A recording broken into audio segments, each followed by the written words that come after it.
जीवन में तीन चीजें जरूरी हैं: प्रेम, त्याग और सेवा।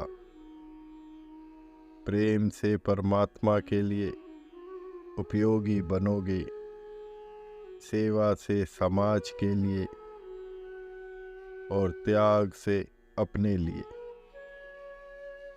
लेकिन प्रेम के स्थान पर हम अपने जीवन में ईर्ष्या और नफरत के विष घोले हुए हैं। कभी सोचा इस ईर्ष्या और नफरत से नुकसान किसको हो रहा है? सामने वाले को नहीं। जिस लकड़ी में आग लगी है वह दूसरे को जलाए अथवा नहीं, लेकिन खुद जलकर राख हो जाती है। ऐसे ही ईर्ष्या दूसरे को नुकसान करे या ना करे, अपने को जलाकर राख कर देती है।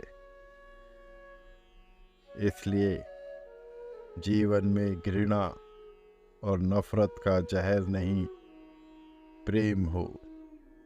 शास्त्र भी कहते हैं कि धर्म वही है जो तुम्हें प्रेमी बनाए, तुम्हारे भीतर भरी घृणा और नफरत को दूर करे, जो तुम्हें प्रेम के अमृत से भर दे। मनुष्य का धर्म वही है जो उसे प्रेम से भरे, और वह प्रेम जब परमात्मा से हो जाता है तो उसे भक्ति कहते हैं। परमात्मा से प्रेम का मतलब सारे विश्व के लिए प्रेम है। वह तो हर प्राणी के हृदय में रहता है।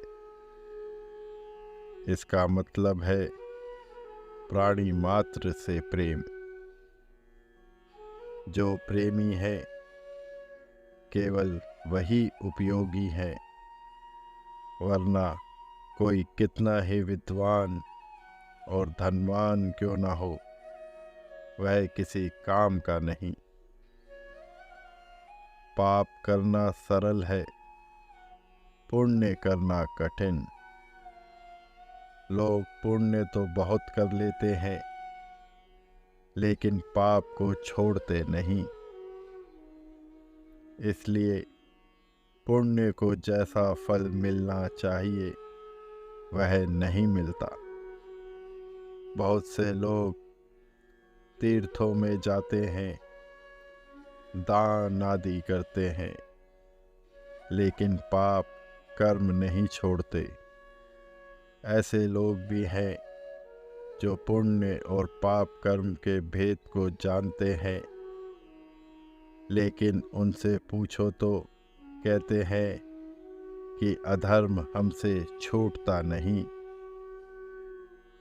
महाभारत में दुर्योधन भी कहता है, धर्म क्या है मुझे पता है, लेकिन मैं उसका पालन नहीं कर सकता। कोई ऐसी शक्ति है जो मुझे धर्म की राह पर चलने से रोकती है। वह शक्ति आसुरी वृत्ति के रूप में हम सब में है, जो हमें न्याय और धर्म की राह पर चलने से रोकती है। जो व्यक्ति विपरीत परिस्थितियों में भी व्यग्र और उग्र ना हो, उसको शांत कहते हैं। अनुकूल परिस्थितियों में तो सभी शांत होते हैं। प्रतिकूल परिस्थितियों में जो मन की शांति कायम रखे, उसे सच्चा साधक कहा गया है। उग्रता और व्यग्रता में थोड़ा फर्क है। दोनों ही इंसान में अशांति पैदा करते हैं। यह बात अच्छे से समझ लेनी चाहिए कि अपनी अशांति का कारण हम स्वयं हैं।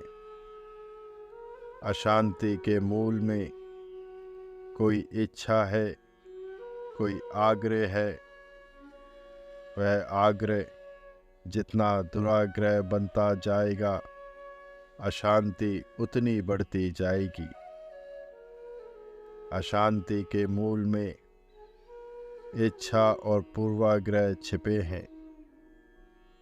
वास्तव में शांत रहना अपने स्वरूप में स्थित होना है। शांति हमारा स्वरूप है। 24 घंटे हम शांत तो रह सकते हैं, लेकिन 24 घंटे क्रोध में रहना संभव नहीं है।